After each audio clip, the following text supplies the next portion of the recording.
Bueno, muy buenos días para todos. Es para mí un momento de gran alegría poder compartir con ustedes en esta mañana la palabra del Señor.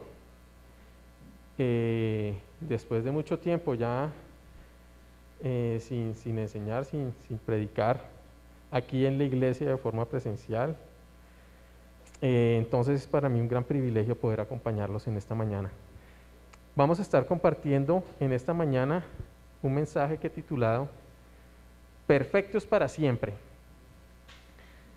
Cuando hablamos de perfectos para siempre, tal vez uno ve un mensaje un tanto pretencioso. ¿Cómo es que podemos estar hablando de una perfección para siempre? Así que vamos a estar compartiendo en la mañana de hoy, en unos versículos de Hebreos 10, 11 al 25, el mensaje de esta mañana. ¿Sí comparte, no? ¿Me está pasando? Ah, es que yo no veo ya. Ya. Entonces, ahí, listo. Entonces, si pueden ver, voy a estar compartiendo con ustedes este versículo y quiero que comencemos pues leyéndolos. Dice en el versículo Hebreos 10, 11.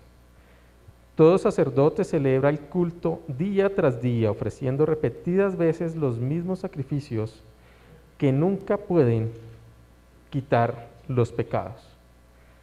Pero este sacerdote, después de ofrecer por los pecados un solo sacrificio, ve, yo no me quité esto, perdón, ya la acostumbré, mejor me lo quito, ya, es que se me comienzan a empañar las gafas también. Dice, pero este sacerdote, después de ofrecer por los pecados un solo sacrificio para siempre, se sentó a la derecha de Dios en espera de que sus enemigos sean puestos por estrado de sus pies, porque en un solo sacrificio ha hecho perfectos para siempre a los que se santifican, a los que está santificando. También el Espíritu Santo nos da testimonio de ello. Primero dice, este es el pacto que haré con ellos después de aquel tiempo, dice el Señor. Pondré mis leyes en su corazón y las escribiré en su mente. Después añade, y nunca más me acordaré de sus pecados y sus maldades. Y cuando estos han sido perdonados, ya no hace falta otro sacrificio por el pecado. Así que, hermanos, mediante la sangre de Jesús tenemos plena libertad para entrar al lugar santísimo, por el camino nuevo y vivo que Él nos ha abierto a través de la cortina, es decir, a través de su cuerpo. Y tenemos además un gran sacerdote al frente de la familia de Dios. Acerquémonos, pues, a Dios con corazón sincero y con la plena seguridad que da la fe, interiormente purificados en una conciencia culpable y exteriormente lavados con agua pura. Mantengamos firme la esperanza que profesamos, porque fiel es el que hizo la promesa. Preocupémonos los unos por los otros a fin de estimularnos al amor y a las buenas obras. No dejemos de congregarnos como algunos acostumbran a hacerlo, sino animémonos unos a otros, con mayor razón ahora que vemos que aquel día se acerca. Para comenzar el mensaje que les quiero compartir en el día de hoy, quiero contextualizar un poco sobre el libro de Hebreos. El libro de Hebreos fue escrito, nos dicen, para judíos que habían sido convertidos al cristianismo. Entonces, estas personas en este momento estaban sufriendo una gran persecución. Muchos de ellos querían retroceder, estaban siendo fuertemente perseguidos, y entonces ellos querían volver nuevamente a las costumbres que traían desde su pasado. Y podemos ver en estos versículos que nos hacen, y a lo largo de Hebreos, que comienza a hacer un paralelo con respecto al Antiguo Testamento. Vemos que estas personas eran personas que tenían mucho conocimiento en el Antiguo Testamento, porque esas eran sus bases, eso era lo que habían creído, eso era lo que les había enseñado desde pequeños. Así que este autor, cuando comienza a escribir el libro, comienza a hablar sobre esos hechos que acontecieron en el pasado y cómo en la vida de Jesucristo fueron hechas estas obras que se narran en el Antiguo Testamento. También tenemos que decir que el libro de Hebreos fue escrito por alguien anónimo, no sabemos claramente quién fue el que escribió el libro de Hebreos. Digamos que muchas de las cartas que tenemos en el Nuevo Testamento fueron escritas por Pablo y fueron escritas específicamente a una comunidad, pero en el caso de Hebreos no tenemos claro cuál fue específicamente esa comunidad. Sabemos que eran creyentes, personas que habían creído en Jesucristo y que tenían esas raíces judías. Y también podríamos decir que quien lo escribió era una persona que tenía mucho conocimiento, que también venía de esas mismas raíces. Entonces, era una persona que se expresaba muy bien con respecto a las bases del Antiguo Testamento. Lo otro que podemos ver en estos versículos es que no fue Pablo quien lo escribió. Digamos que tenemos la certeza de que Pablo sí no fue. Se dice que pudo haber sido Bernabé, pudo haber sido Apolos. Se habla de algunos momentos en donde se escribió que fue en Italia, en el tiempo que fue antes incluso de que el templo hubiera sido destruido, y eso lo sabemos también por la forma como el autor se expresa, y como lo acabamos de leer, está hablando en sí del sacrificio y está hablando en sí de cómo obraban los sacerdotes en esa época. Y haciendo referencia a esto, quisiera que viniéramos y compartiéramos un poco sobre el tabernáculo, porque en los versículos que acabamos de leer estuvimos compartiendo ciertas cosas que hacían referencia al tabernáculo. Estuvimos hablando sobre el lugar santísimo, estuvimos hablando sobre la cortina, estuvimos hablando sobre el lavamiento con agua, y todo esto nos lleva a ver que se estaban refiriendo al templo, que estaban hablando del templo. Cuando hablamos del templo, entonces digamos que estamos viendo el primer templo que existió. Y este primer templo, ¿sabemos por qué existió? ¿Quién me puede decir por qué razones existió el tabernáculo, que fue el primer templo?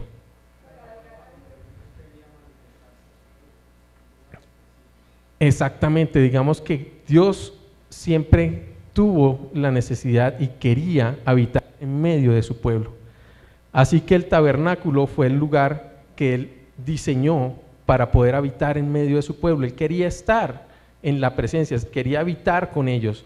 Entonces dijo, la forma en que yo puedo hacer para poder habitar en medio de mi pueblo es hacer un templo, es hacer un lugar en donde yo pueda estar con ellos en la tierra.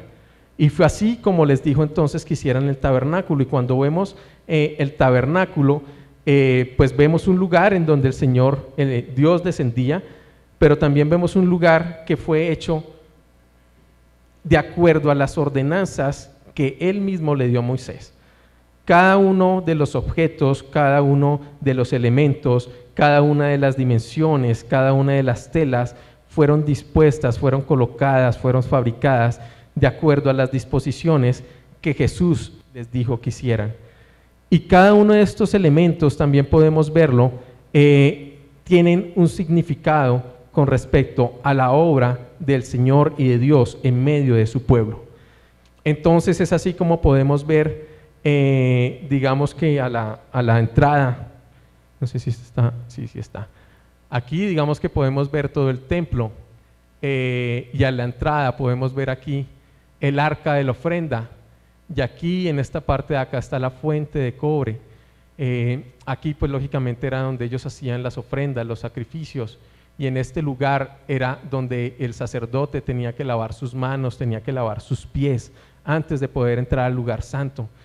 Y pues vemos los diferentes elementos que encontramos ya en el lugar santo al interior, en donde se encontraba la mesa de los panes, estaba el altar de incienso, estaba el candelabro, estaba la cortina que dividía al lugar santo. Este de acá se llamaba el lugar santo, y en esta parte de acá, al interior, detrás de esta cortina, digamos que esta es la cortina que está acá, aquí está como, la dibujaron borrosa para que se pueda ver su interior.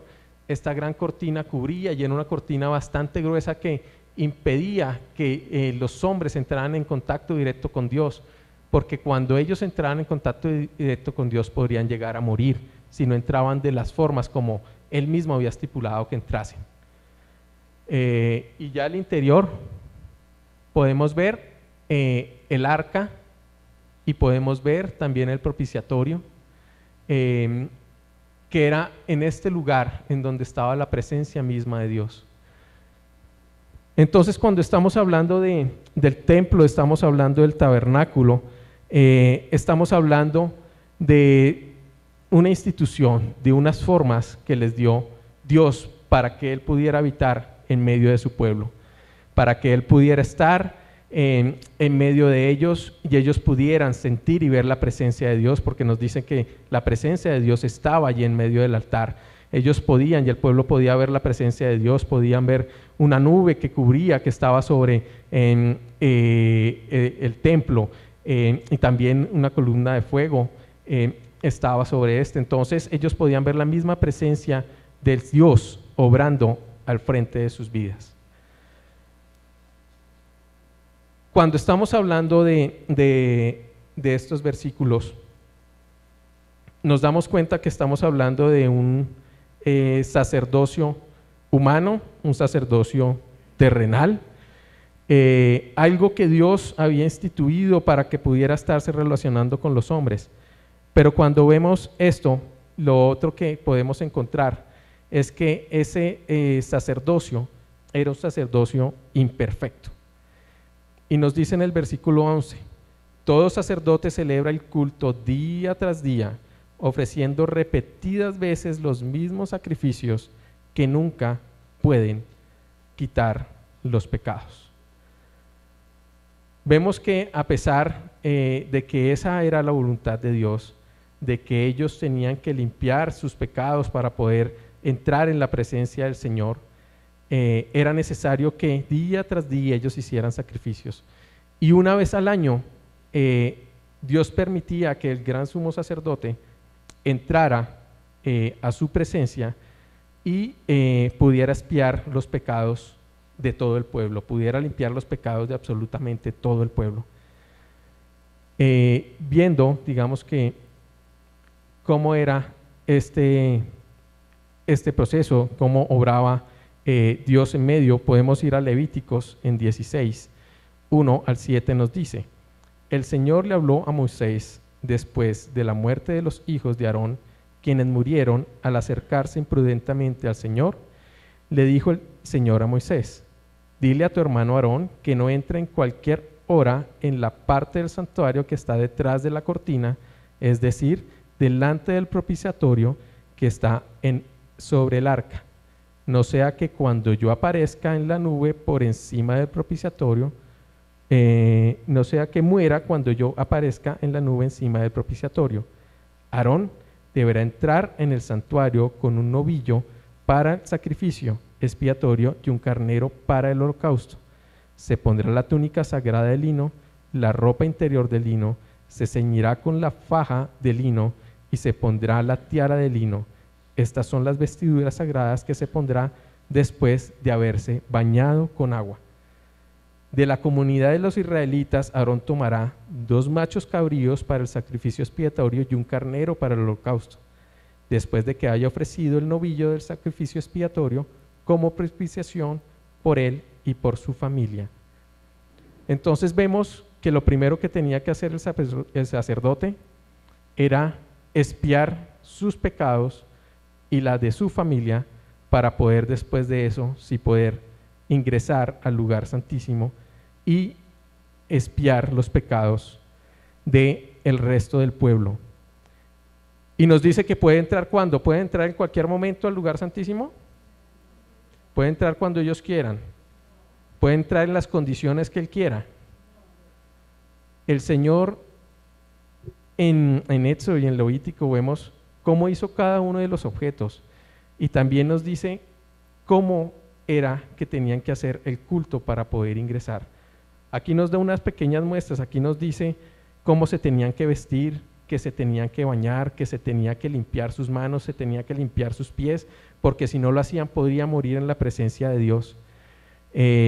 Nos dice que no lo podía hacer en cualquier momento, era en el día, en la celebración que se hacía anualmente para que él pudiera ingresar al lugar santísimo, porque si no, de lo contrario, él podía morir.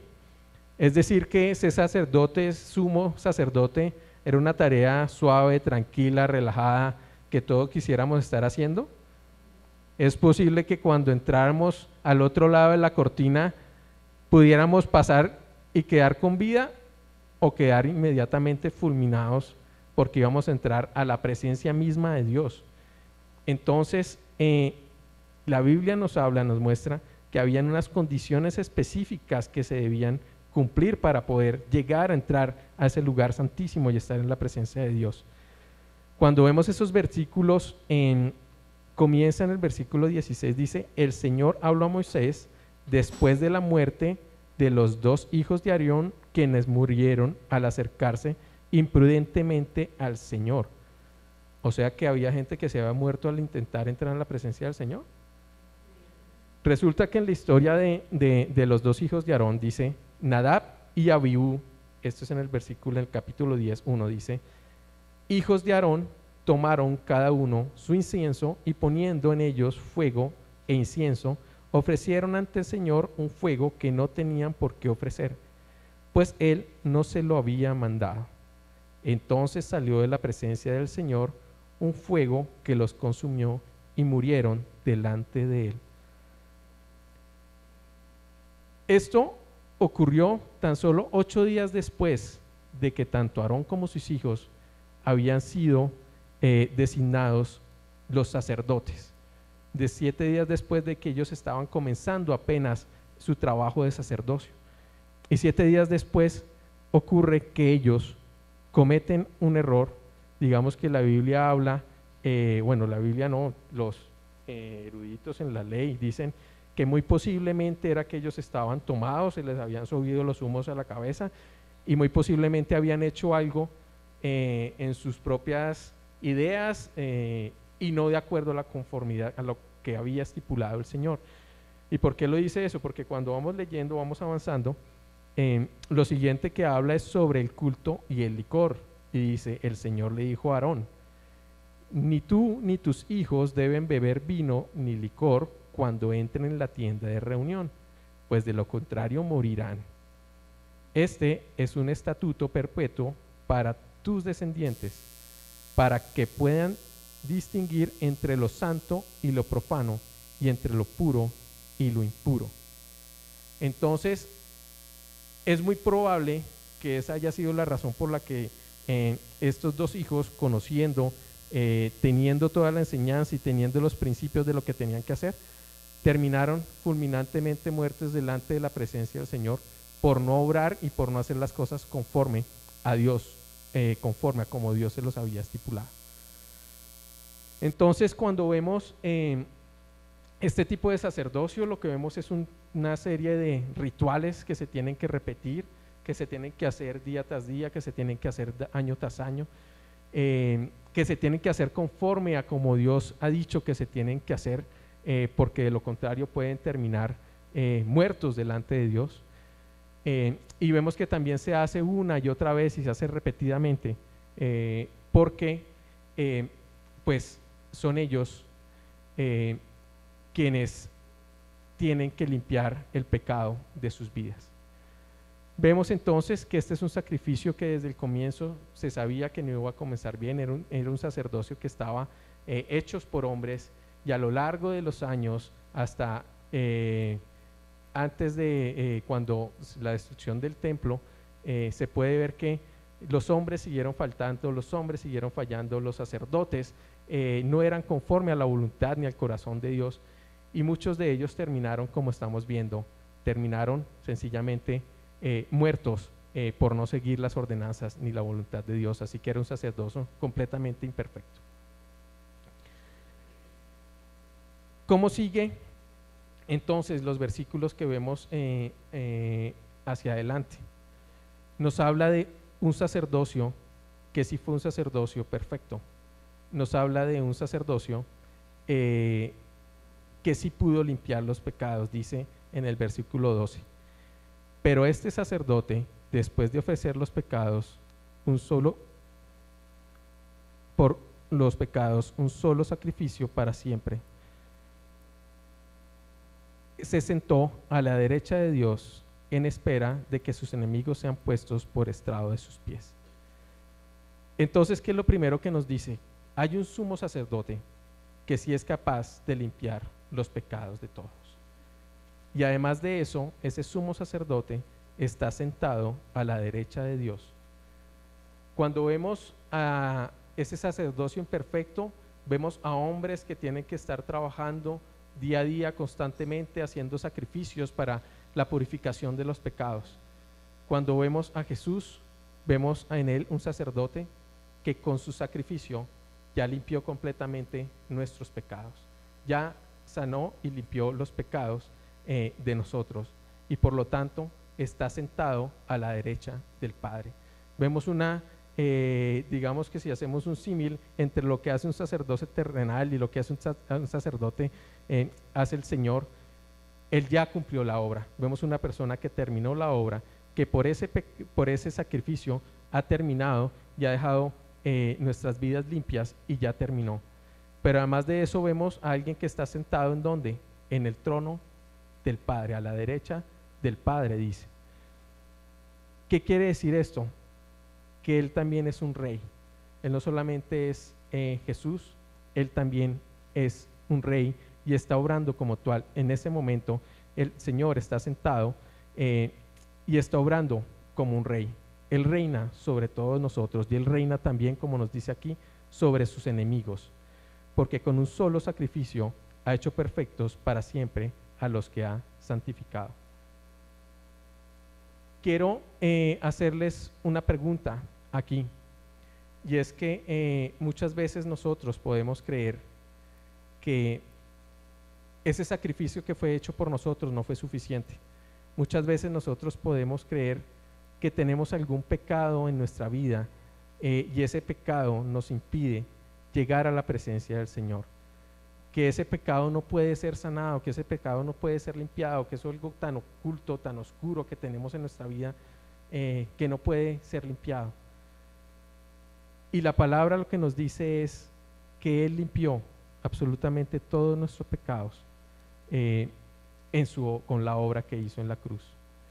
Si crees que Jesús no puede limpiar tus pecados, es momento de que reflexiones en tu interior y te des cuenta que cualquier pecado, cualquier error que hayas cometido en tu vida puede ser limpio, puede ser salvado y ser limpiado por la obra del Señor. Él es quien ha hecho la obra y no nosotros, así que Él es quien dio el perdón y quien nos concede poder estar en su presencia, y cualquier pecado que hayamos cometido puede ser perdonado por su obra. Dice en el versículo siguiente, porque con un solo sacrificio ha hecho perfectos para siempre a los que está santificando. También el Espíritu Santo nos da testimonio de ello. Primero dice, este es el pacto que haré con ellos después del tiempo, dice el Señor. Pondré mis leyes en su corazón y las escribiré en su mente. Y después añade, y nunca más me acordaré de sus pecados y de sus maldades. Cuando nos habla en estos versículos, nos dice que somos perfectos para siempre. Cuando yo me pongo a pensar en la perfección, digamos que una persona completamente perfecta, limpia, santa, y me pongo a ver en mi interior cómo soy una persona que comete errores, una persona que a pesar de que no quiere pecar, termina pecando, que termina teniendo pensamientos que no quiere tener, que termina obrando muchas veces contrario a la voluntad de Dios. Me pongo a pensar en este versículo de que nos ha hecho perfectos para siempre, y a veces queda difícil de creerlo. Pero entonces tenemos que entender en qué contexto y cómo lo está diciendo el Señor. Dice, porque fue su sacrificio el que nos hizo perfectos, es lo primero.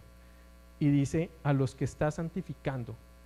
cuando habla de que a los que está santificando, está hablando de un proceso continuo.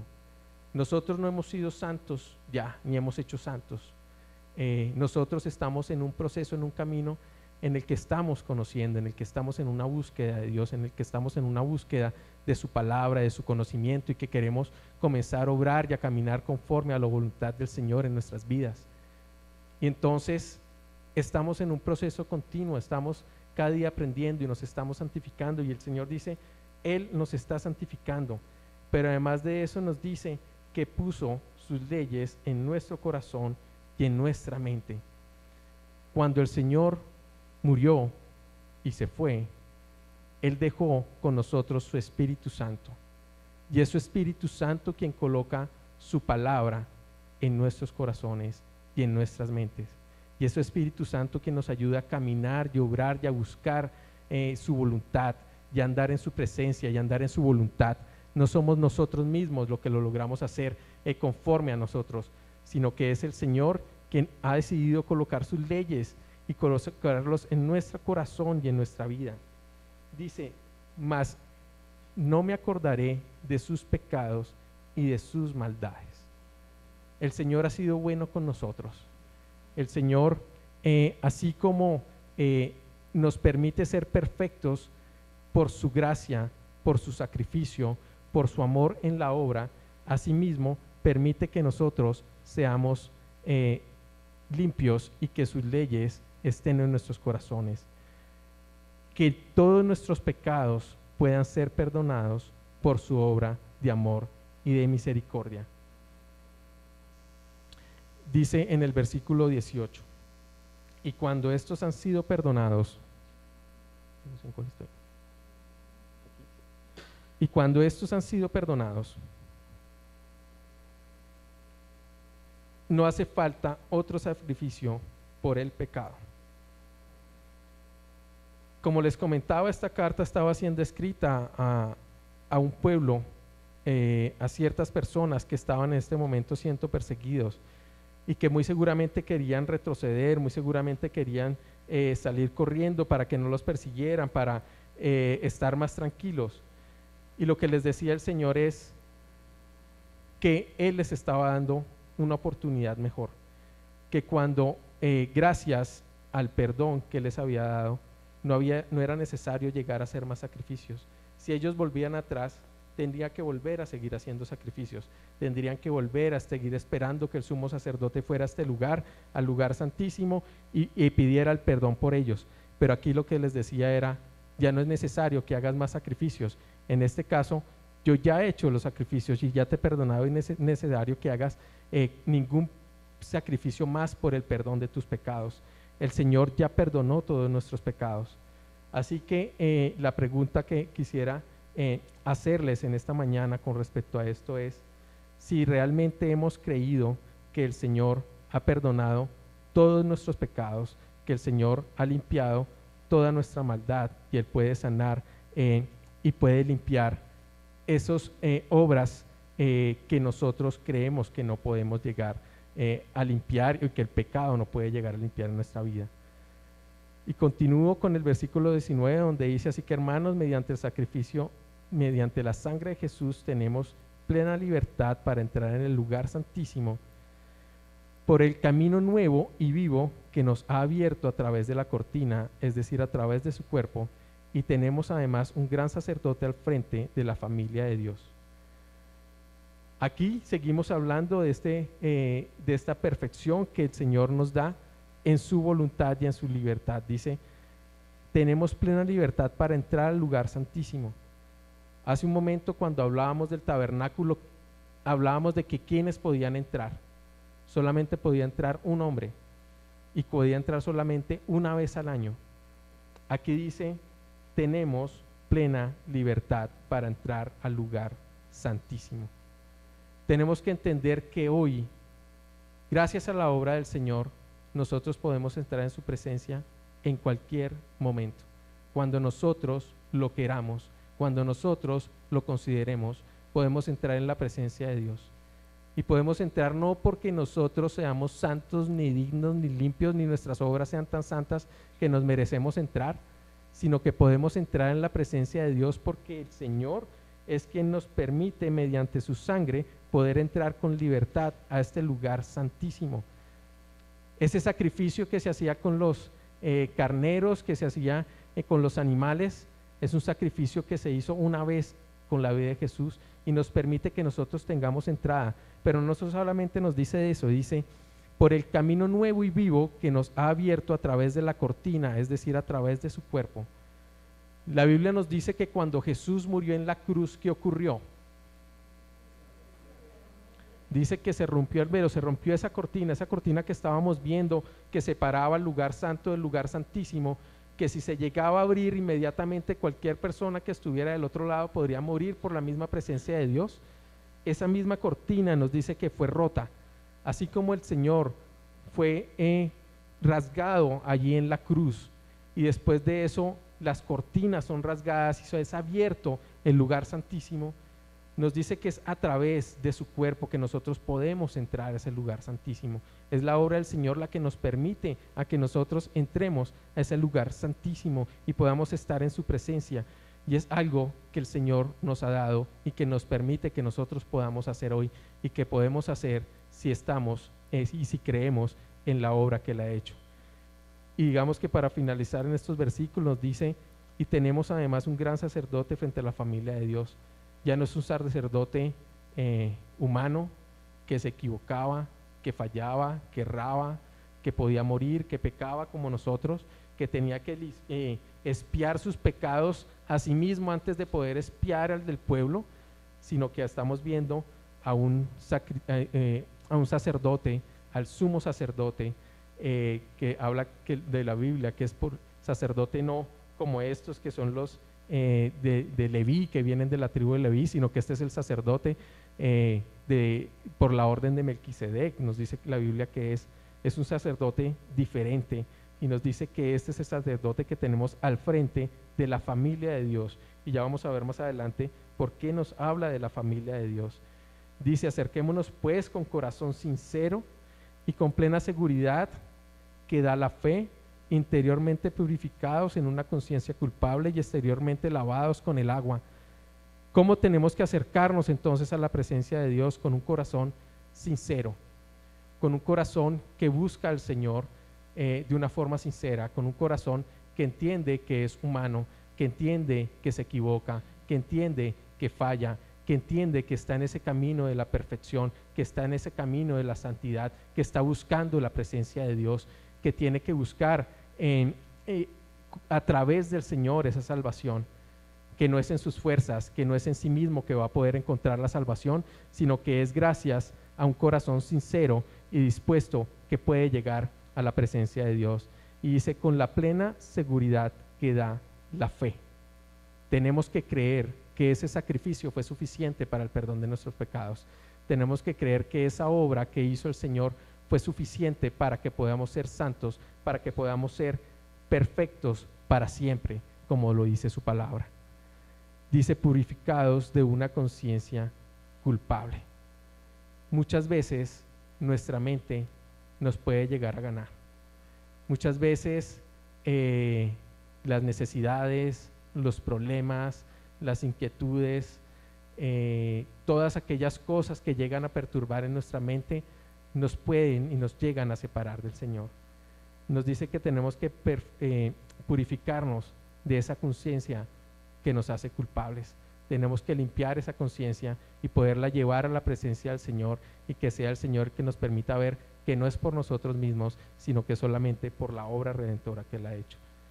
Y dice: exteriormente lavados con agua pura. Tal como lo hacía sacerdote, aquí mismo nos dice que nosotros también, digamos que tenemos que limpiar y ser lavados con agua pura, que seamos lavados para poder llegar a la presencia del Señor. Después de estos versículos, antes de eso, digamos que quisiera preguntarles: ¿quieres seguir ofreciendo sacrificios de perdón por tus pecados? ¿O quieres creer que la obra redentora del Señor lo hizo por ti en la cruz? Nosotros podemos llegar y somos perfectos de acuerdo a la gracia y a la misericordia que Dios ha hecho en nosotros solamente por su amor y su perdón. Pero la pregunta es, si creemos en que el Señor puede llegar a limpiar y a sanar esos sacrificios, o nosotros queremos retroceder y queremos seguir haciendo sacrificios por nosotros mismos. Queremos seguir haciendo que con nuestras obras el Señor vea nuestra santidad, vea lo buenos que somos, y no por la obra que el Señor está haciendo sobre nuestras vidas. Tenemos que darnos cuenta es que esa obra redentora, esa obra de salvación se da por su misericordia y por su amor, y que es necesario que podamos recibir ese sacrificio vivo que fue Jesucristo por el perdón de nuestros pecados, y no volvamos atrás y no creamos que hay algún pecado que puede quedar en nuestras vidas sin ser lavado, sin ser limpio, y que nosotros tengamos que hacer alguna cosa para justificar y poder hacer que éste sea limpio.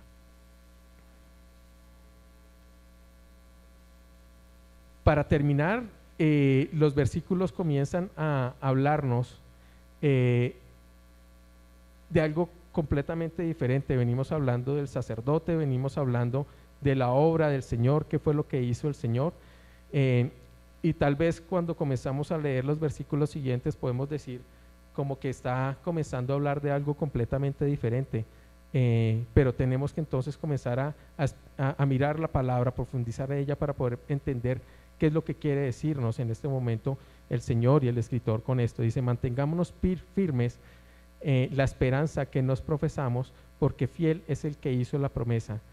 Preocupémonos los unos por los otros a fin de estimularnos al amor y a las buenas obras. No dejemos de congregarnos como algunos acostumbran a hacerlos, sino que animémonos los unos a los otros, y con mayor razón ahora que vemos que el día se acerca. El Señor, veíamos ahorita que decía que hablaba de la familia de Dios. Él no nos mandó estar solos en este mundo. El Señor no quiere que nosotros seamos como, dicen, como judíos errantes por el mundo. El Señor no quiere que seamos cristianos individuales que creemos en la obra del Señor y andemos por el mundo felices de que somos salvos y que creemos en Él, pero no estamos obrando en medio del mundo. El Señor nos mandó a un mundo lleno de dificultades, lleno de problemas, un mundo en el que tenemos que luchar día a día, que trabajar día a día, que levantarnos muchas veces con dificultad a seguir la vida día a día.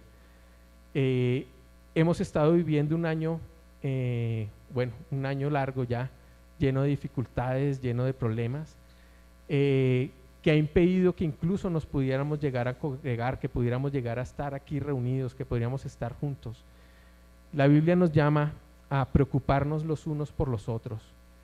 Si vemos la iglesia en el primero, en el segundo culto, tal vez ahorita por internet, cuántas personas sabemos, tal vez podemos ver que muchas de las personas que asistían antes ya no están, ya no nos acompañan.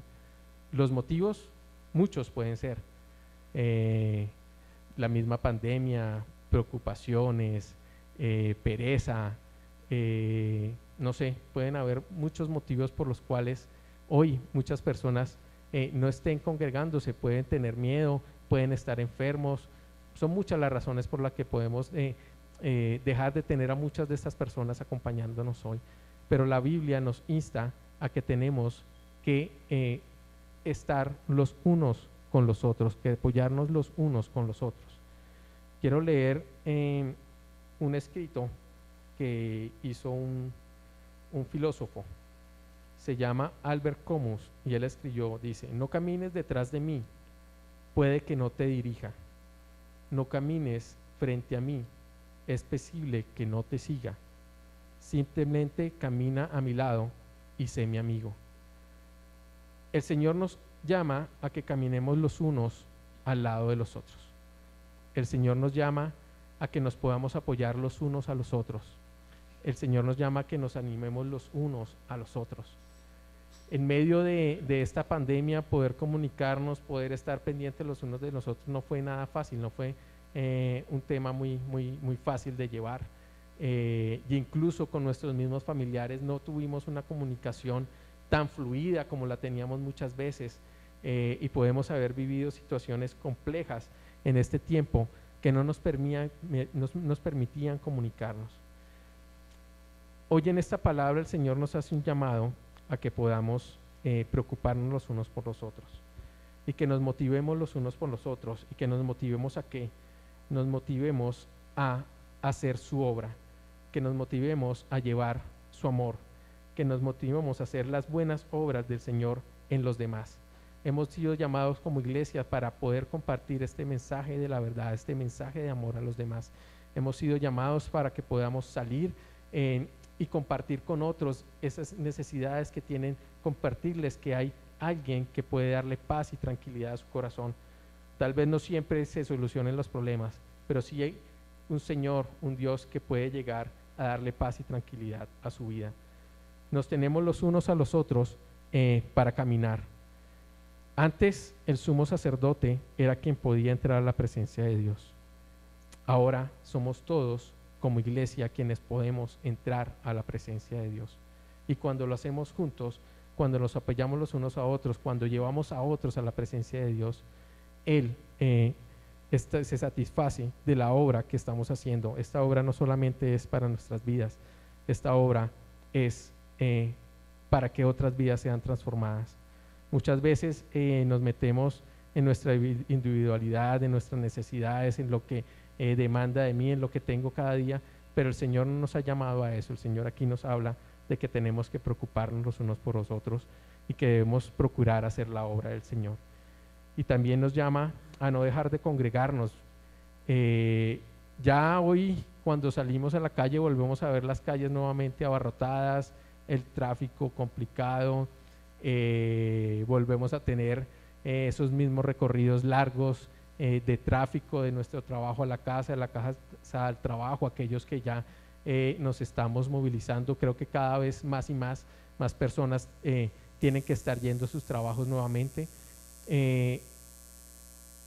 Y digamos que eso hace que nos demos cuenta que la vida está volviendo nuevamente a su cotidianidad. Y esta iglesia hoy está abierta para todos aquellos que también están allí al otro lado a través de Zoom escuchándonos, para que puedan venir y puedan escuchar y puedan compartir y puedan tener esos tiempos de tertulia, de preguntarle el uno al otro cómo estás, qué ha pasado, cómo va tu vida, esos momentos en que podemos compartir y darnos cuenta de cuál es la necesidad que tiene nuestro hermano, de qué es lo que está viviendo, de qué es lo que está pasando, porque a eso es a lo que nos está llamando la palabra del Señor. Nos dice entonces que si los problemas, las necesidades, cuántas cosas pueden haber hecho que nos hayamos dejado de congregar. Sabemos que muchas familias, muchos hogares han sido afectados a lo largo de este tiempo. Muchas parejas se han separado, lamentablemente, en este tiempo. Y el Señor nos llama a que podamos venir, a que nos podamos congregar, a que nos podamos reunir, a que nos podamos fortalecer los unos a los otros, a que podamos orar los unos por los otros y poder ver los unos por los otros las necesidades que tenemos. Muchas veces en este tiempo pudimos ver como que los días se acercaban, como que el tiempo se había acabado. Dice aquí, con mayor razón ahora que vemos que el día se acerca. Cuando estuvimos en medio de la pandemia, decíamos, Señor, ¿qué pasó acá? Se acabó esto, ya llegó el último día. ¿Qué fue lo que ocurrió? Hoy podemos salir nuevamente, hoy podemos decir que estamos pasando al otro lado, están pasando las cosas, la vida está volviendo a su cotidianidad, y hoy podemos decir que nuevamente nuestra iglesia está abierta, que este lugar está vivo para que aquellos que no han podido volver, vuelvan. Aquellos que sabemos que no se han vuelto a congregar, los podamos llamar, los podamos buscar, podamos mirar con ellos qué está pasando en su vida, cómo podemos hacer que puedan volver a la presencia del Señor, cómo podemos hacer para compartirles una palabra de aliento, de verdad, y poder acompañarlos en esa necesidad que están viviendo en este momento. Entonces, para concluir, podemos ver cómo el Señor obra y nos hace perfectos, siempre perfectos, por la obra redentora que hizo en nuestras vidas, por el sacrificio vivo, único una sola vez que hizo por nosotros, que está haciendo una obra constante en nosotros, en nuestra vida, que Él desea que seamos santificados, que Él desea que seamos limpios, que Él desea que podamos morir a nosotros mismos, que podamos llegar a su presencia y estar delante de Él y poder entender que esa obra redentora ha sido hecha en nuestras vidas y que gracias a su misericordia y a su amor hemos sido hechos perfectos y que nos necesitamos los unos a los otros para poder caminar este camino de la vida en Cristo, fortaleciéndonos, ayudándonos y motivándonos los unos a los otros para poder llevar a hacer buenas obras y la obra de amor que el Señor quiere que hagamos. Vamos a orar en esta mañana aún. Señor, te doy muchas gracias por este tiempo que nos permites estar reunidos aquí en la iglesia, allí, Señor, a través de Zoom. Gracias por tu palabra, Señor. Te damos gracias porque tú has hecho una obra redentora, sanadora en nuestra vida. Gracias porque solo a través de ti, Señor, podemos ser perfectos, Señor. Solo a través de tu amor y de tu misericordia podemos ser llamados perfectos. Gracias porque sabemos que tú estás haciendo esa obra constante en nuestras vidas, que tú estás obrando, Señor, en nuestros corazones, que eres tú quien nos está limpiando, quien nos está enseñando, quien nos está guiando, Señor, quien nos está mostrando su voluntad. Te damos gracias porque es gracias a través de tu amor y tu misericordia que hoy no tenemos que hacer sacrificios, Señor, que hoy no tenemos el impedimento de poder entrar a ese lugar santísimo, de poder estar en tu presencia, Señor. Gracias porque a través de ti, Señor, fue roto el velo, Señor, y ahora nosotros mismos podemos entrar en tu presencia y podemos estar delante de ti. Gracias, Señor, porque esto solamente lo puede hacer tu amor, tu obra y tu misericordia sobre nuestras vidas. Gracias porque no somos nosotros, no son nuestras obras las que lo permiten hacer así. Gracias porque también podemos entender que todos los pecados, que todos los errores que hemos cometido en nuestras vidas, tú los has limpiado y los has lavado, Señor. Ya no se necesitan más sacrificios, Señor. Ya no se necesita, Señor, que nadie más haga algo por nosotros. Ya no se necesita que nosotros hagamos algo por nosotros mismos para poder ser limpios y lavados. Solamente necesitamos tener fe en ti, fe en esa obra que tú hiciste por nosotros en la cruz. Gracias te damos, Señor, porque tenemos a la iglesia, Señor, para apoyarnos, porque tenemos a la iglesia para crecer, porque tenemos a la iglesia, Señor, para animarnos los unos a los otros, porque tenemos a la iglesia, Señor, para hacer las buenas obras de amor que tú quieres que hagamos para con los demás. Gracias te damos en este día, Señor, por tu palabra. Guárdala en nuestros corazones, como dice tu palabra. Guárdala en nuestras mentes. Escríbelas en nuestras mentes, como dice tu palabra, Señor. Gracias en el nombre de tu Jesucristo.